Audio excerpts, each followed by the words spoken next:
شريك له له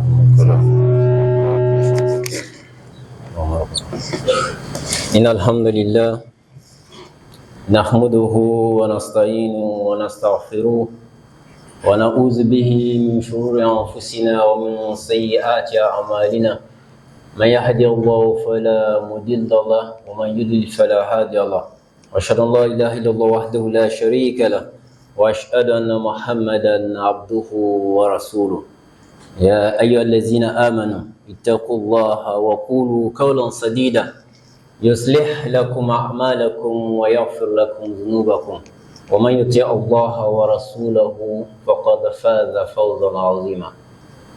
Nous demandons à Allah de bénir le prophète Mohammed sallallahu alayhi wa sallam, sa sainte famille, et vous et moi, et surtout ceux qui vont les prendre comme exemple jusqu'au jour du jugement dernier. La semaine passée, par la grâce d'Allah, nous sommes restés sur un rappel concernant effectivement l'obligation qui nous est faite, nous, en tant que musulmans, d'être généreux, d'être bienfaisants envers nos voisins, envers nos proches. Parce que l'aumône, la charité, la bienveillance, la solidarité se retrouvent dans l'ADN même de notre religion et donc ne peut pas se départir du comportement du musulman. En termes d'actes d'adoration et surtout d'actes de générosité, il y a beaucoup d'actions que nous avons recommandées, qui sont importantes. Alors, on avait dit que le fait seulement de sourire, c'est une aumône en islam.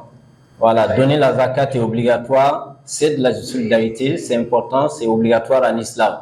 Voilà, et lorsque vous avez effectivement des choses que vous partagez avec vos voisins, cela fait partie également du comportement islamique, au point où même le prophète sallallahu alayhi wa sallam a dit n'est pas des nôtres celui qui dort le ventre rempli alors que son voisin dort affamé. Aujourd'hui, chers frères et sœurs en islam, il me plaît de revenir sur un aspect très spécifique de cette solidarité qu'on nous demande en islam. Dans un hadith du prophète Mohammed sallallahu alayhi wa sallam, il dit wa iza mata ibn Adam. Donc dans la version en arabe, le français dit lorsque le serviteur d'Allah ou le fils d'Adam meurt, inqatahu amalu. Alors que toutes ces actions-là sont arrêtées. Illa min salas. Voilà, on ne lui écrit plus de bonnes actions, on ne lui écrit plus du tout, son compte est bloqué. Parce qu'il est décédé, il n'est plus de ce monde. Mais il y a trois situations dans lesquelles, malgré que le fait qu'il soit mort, il n'est pas sur cette terre-là, on va continuer à lui écrire des actions. Et ces trois-là, la première, c'est Sadaqat Jariya. Ce qu'on a appelé l'aumône qui court, qui constitue l'objet de notre prône d'aujourd'hui. Deuxièmement, il a laissé un bon enfant, un enfant éduqué, qui de temps en temps se souvient, se rappelle de ses géniteurs et fait une invocation pour eux. Où qu'il soit, cette invocation va lui parvenir. Et le troisième, c'est al-ilmun yantafi'u bi. Il a donné de la science, il a produit un livre, un document qu'il a laissé, et cette science-là profite aux êtres humains. Où qu'il va être, on va continuer à lui écrire des bonnes actions. On revient au premier, Sadaqat Jariya, une aumône qui court. Dans le sens littéral, c'est vraiment une aumône qui court, dans le sens que l'aumône que vous faites va continuer à produire des effets, va avoir un impact durable, même au-delà de notre vie. Donc, c'est dans le sens de les effets se comptent en un an, en 2 ans, en une décennie, voire des années. Et tant que cette œuvre-là perdure et reste, où que l'être humain se retrouve, même après sa mort, des bénédictions vont lui être comptées et on va lui inscrire effectivement sur son ardoise qu'il a fait de bonnes actions. Parce qu'il a laissé quelque chose, cette terre-là, qui continue de produire des effets. Donc lorsqu'on parle de Sadaqat Jariya, très souvent on cite des exemples de mosquées. Mes chers frères et sœurs en islam, rapidement, ce que j'ai envie qu'on retienne, c'est que chacun se laisse aller dans son initiative et surtout faire preuve d'intelligence. C'est de ça qu'il s'agit. Parce qu'en réalité, il n'y a pas une liste définie qui dit que c'est la mosquée. Si vous construisez la mosquée fait partie, on est d'accord. Mais on peut construire une école. Et tant que l'école est là, que les gens apprennent, on va toujours avoir des bénédictions où on est. On peut construire un puits, un forage. On peut aménager un bas-fond. Aujourd'hui, avec tout ce qu'on a comme personnes déplacées internes, les gens ont du mal à avoir des moyens d'existence. On peut construire un bas-fond et on met à leur disposition. Et ces gens-là ont accès à la terre pour cultiver et se nourrir. Et toutes les fois que ce bas-fond va être effectivement exploité, des bénédictions nous arrivent. Et le professeur a pris l'exemple avec un arbre qu'on plante, dont les feuilles bénéficient. On a des bénédictions. Les gens s'enlèvent les troncs, l'écorche, ils se soignent avec. On a des bénédictions. Jusqu'aux oiseaux qui viennent picorer les grains ou juste profiter de l'homme, on a des bénédictions. Et l'exemple palpable souvent qu'on a sous le nez, c'est qu'on a cette mosquée, voilà, qui a été construite par les contributions de vous, de moi et de tout le monde. Chaque fois que quelqu'un rentre dans cette mosquée, il fait 2 nawafil, il a des bénédictions pour avoir fait ces 2 nawafil, mais on nous écrit des bénédictions parce que nous avons contribué à la construction de cette mosquée. Donc on devrait être dans le sens de recommander à tout le monde de venir prier chaque jour, parce que plus il prie, plus nous avons des bénédictions. وأقول قولي هذا وأستغفر الله لي ولكم ولسائر المسلمين من كل ذنب فاستغفروه إنه هو الغفور الرحيم.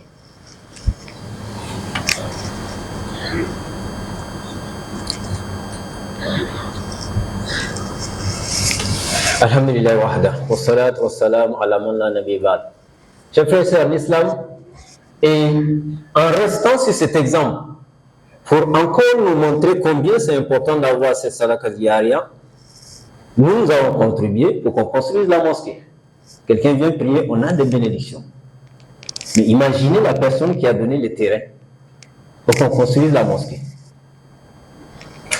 Il a des bénédictions pour avoir donné et pour qu'on ait construit la mosquée. Et chaque fois que quelqu'un vient prier, il a des bénédictions.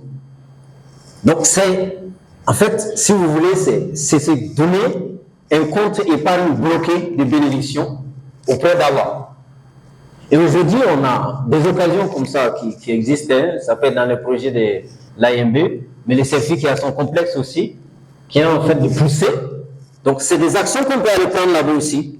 Voilà. Et souvent, c'est pas dit qu'il faut juste beaucoup. C'est pas pour ceux qui ont des millions, non. Vous avez 1000 francs. Vos 1000 francs là vont avoir des dividendes. Et chaque fois qu'effectivement quelqu'un va venir prier là-bas, on va profiter de cet immeuble-là. Donc, on peut être petit, mais avec l'idée qu'on a, on va avoir grand auprès d'Allah le jour de la résurrection. Et ça, c'est l'aspect le plus important.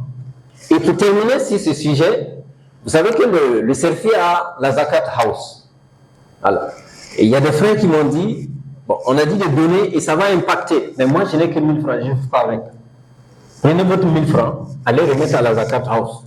Et notre frère va remettre ses 1500, l'autre va remettre ses 500 francs. Et quand on fait le point, on a à la fin 1 million.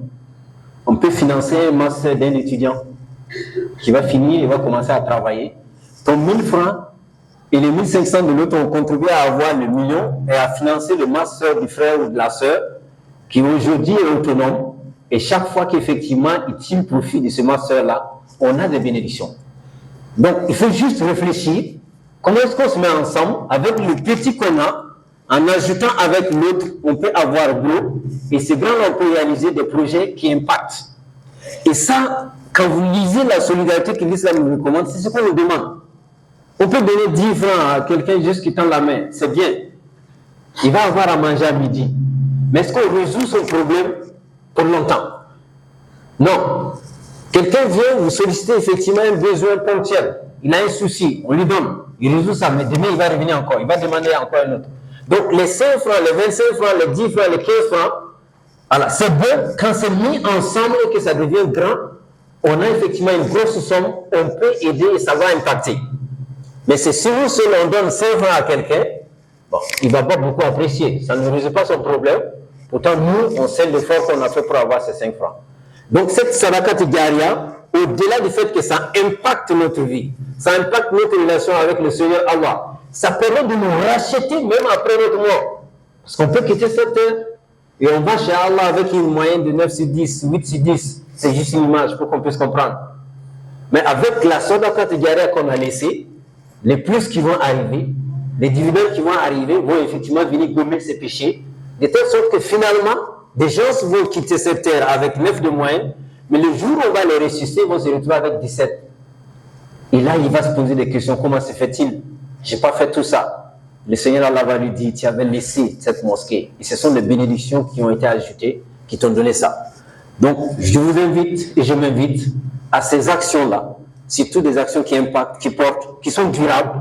C'est aussi bien pour la communauté tout entière, mais pour nous aussi, parce que c'est des actions qui subsistent, donc sur nous et qui restent donc valables même après notre mort. Que Dieu nous assiste, nous donne la bonne compréhension de sa religion et délie nos cordons à nos proches pour qu'on puisse effectivement faire profiter nos concitoyens, nos frères, nos sœurs, mais aussi pour que cela nous soit profitable le jour de la résurrection. Allahumma rabbana atina fid dunya hasana wa fil akhirati hasanatan wa qina adhaban nar wa qina al-jannata ma al-abrar ya aziz ya ghaffar ya rabbal alamin.